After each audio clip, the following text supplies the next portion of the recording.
Imagine you just got your dream job.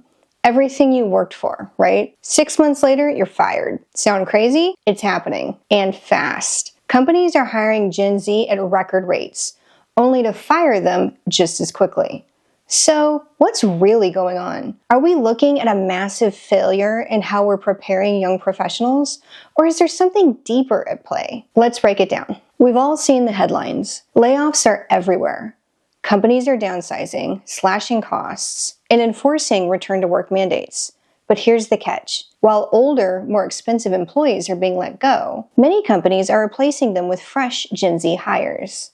Sounds like a win for the younger generation, right? Not exactly. Because just as fast as they're getting hired, Gen Z workers are getting fired. And it's not just a few.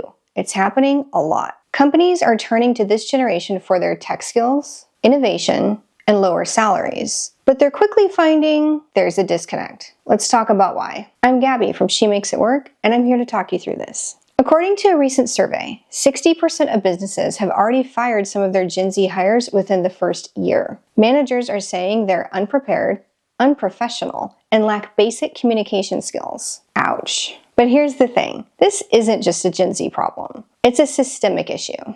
I'm not here to bash Gen Z. In fact, I think they've got a lot going for them. But the reality is, companies have slashed middle management positions, the very people who traditionally trained and mentored new hires. So, guess what happens? Gen Z gets thrown into the deep end without support. And when they don't perform up to expectations, they get let go. No one wants to train anymore, and middle managers are too busy. Without middle management, there's no one to guide them, no one to give them real-time feedback, and no one to teach them the soft skills they didn't get in school. It's not that they can't do the job, they just haven't been shown how. And then there's the elephant in the room. AI. If you've seen my videos on layoffs and on automation, you know this isn't a small factor. AI is rapidly taking over repetitive tasks, so employers expect more strategic thinking from their human workforce. But again, who's teaching these young professionals how to think strategically in jobs and industries they don't have experience in yet? We've all heard the stereotypes. Gen Z is lazy, unmotivated, or glued to their phones. But here's the thing, these are just that, stereotypes. In reality, this generation grew up in a world of tech, but they may not be equipped for face-to-face communication or office politics. Is that their fault? Not really. Here's where companies need to step up. Instead of throwing Gen Z into the deep end, they need to offer onboarding programs that teach the soft skills necessary to thrive in a corporate environment, not just technical skills to do job tasks. But if you're part of Gen Z watching this, you're probably thinking, okay, that's great, but what can I do? Well, here's what. Don't wait for someone to tell you what you're doing wrong. Ask for feedback early and often, and take it seriously. Yes, your tech skills are important, but so are communication, professionalism, and time management. These are things you can work on outside of the office, too. I promise, there's a lot of YouTube videos on these topics. The workplace is evolving fast, especially with AI creeping into more areas. Keep up with trends in your field, take workshops, and never stop learning. With companies enforcing return-to-office mandates, you'll need to be comfortable in both remote and in-person environments. This requires self-management and adaptability. Focus on problem solving.